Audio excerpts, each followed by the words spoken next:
뜻을 전합니다. 당원과 국민 여러분께서 이번 원내대표단을 향해 거는 기대가 매우 클 것이라고 생각을 합니다.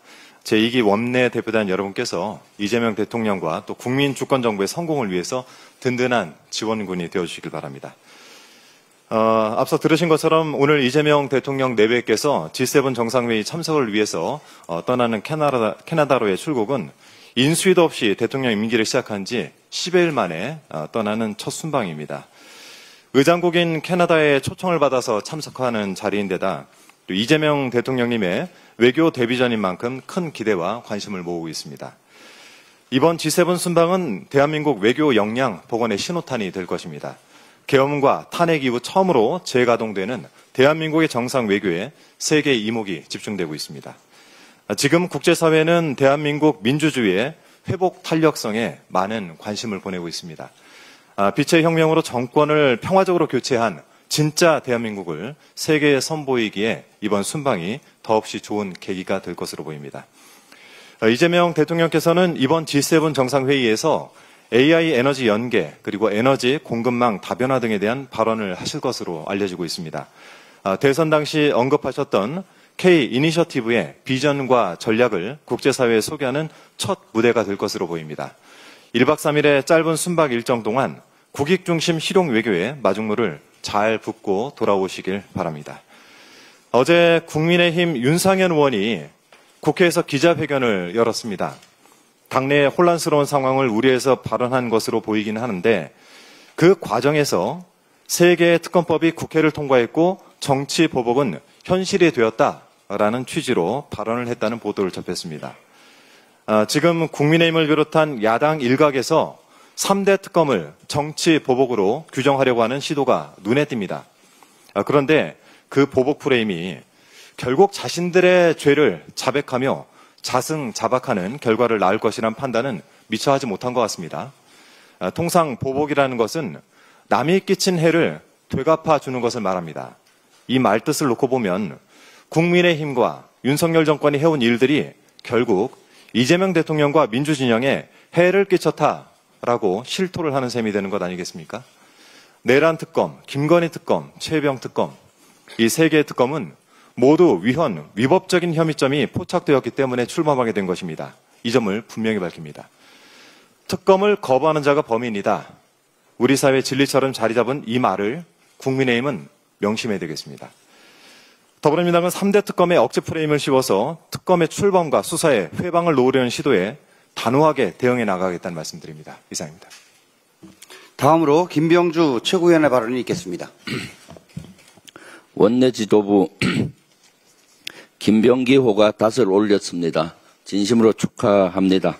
김병기 원내대표의 말처럼 앞으로 6개월이 개혁의 골든타임입니다. 지난 주말 구성된 민주당 원내대표단은 이재명 대통령의 실용주의 국정철학과 다양한 민생입법을 주도적으로 추진해야 할 중대한 책무를 지니고 있습니다. 민주당 지도부는 원내대표단과 함께 한마음 한뜻으로 힘을 모으겠습니다. 함께 뿌린 씨앗이 풍성한 결실로 이어질 수 있도록 최선을 다하겠습니다. 김용영과 여인영 등 내란숙의 일당에 대한 구속기간 만료일이 임박했습니다. 이대로 풀려나면 내란숙의 일당이 윤석열처럼 반바지 차림으로 자유롭게 거리를 활보하는 모습을 우리 국민이 지켜봐야 합니다. 참담한 사항을 맞이하는 겁니다. 형사소송법상 형이 확정되지 않은 미결 수용자 신분의 피고인은 최장 6개월까지만 구속할 수 있습니다. 이 때문에 이들에 대한 석방은 어쩔 수 없는 측면도 있습니다. 그러나 구속영장에 기재되지 않은 다른 혐의로 기소하면 추가 구속이 가능합니다. 오늘 윤석열의 내란 우두머리 사건 7차 재판이 열립니다. 우리 국민은 내란숙의 일당이 자유롭게 거리를 활보하는 모습을 결코 원하지 않습니다. 법 앞에 평등 원칙을 심각하게 위배하는 행위이고 우리 사회의 정의를 훼손하는 것이기 때문입니다. 검찰과 특검이 적극적으로 추가 기소에 속도감 있게 나서야 하는 이유입니다. 그렇지 않고 이들이 풀려나도록 놔둔다면 사법 불신은 더욱 커질 겁니다. 특히 검찰은 끝까지 최선을 다하는 모습으로 국민의 신뢰를 조금이라도 회복하기를 바랍니다. 이재명 대통령이 주요 7개국 G7 정상회의 참석차 오늘 출국합니다. 취임 12일 만입니다.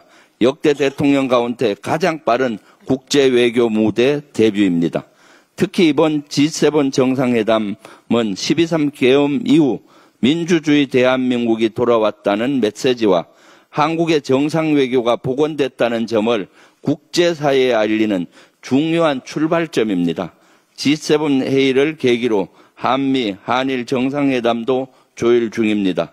일정은 물론 장소와 의제와 메시지 등 챙겨야 할 것들이 많습니다. 대통령실이 잘 준비하고 있지만 취임 12일 만에 진행되는 첫 외교 무대니까 국민 여러분께서 긍정적으로 지켜봐 주시면 고맙겠습니다. G7 정상회담에서는 이스라엘, 이란 충돌 문제도 논의될 것으로 보입니다. 세계 평화와 글로벌 경제를 위협하는 심각한 문제이기 때문에 참가국 정상들이 공동성명을 발표할 가능성도 있습니다. 앞서 우리 대통령실과 외교부는 이스라엘과 이란을 비롯한 모든 당사자에게 자제를 요구하고 군사적 긴장에 반대하는 입장을 명확히 밝힌 바 있습니다. 민주당도 이 같은 입장에 적극 지지합니다. 양국이 자제력을 잃지 않고 대화를 통해 문제를 해결할 수 있기를 진심으로 바랍니다. 민주당은 정부와 함께 그리고 국제사회와 함께 문제 해결을 위해 노력할 것입니다. 평화가 곧 경제입니다. 안보가 곧 민생입니다. 사실 이번 이재명 정부는 인수위 없이 출발을 했습니다. 그렇기 때문에 아직 대통령실 구성도 제대로 되지 않고 내각도 구성되지 않았습니다. 신속한 내각을 구성을 해서 국정 안정을 취해야 합니다.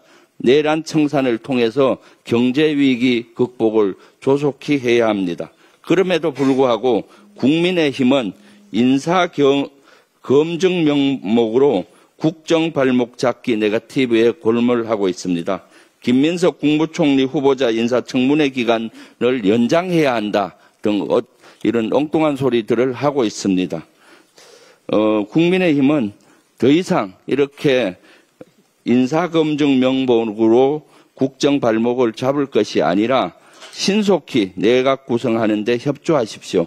반성 없이 국정 발목을 잡기만 한다면은 계속 내란 옹호 정당, 내란 정당이라는 오명을 계속 썰게 될 것입니다. 내란 청산 없이 어떻게 민주주의를 회복할 수 있겠습니까? 내란 청산을 위해서도 새 정부에 힘을 실어줄 것을 간곡히 당부드립니다. 이상입니다. 다음으로 이현주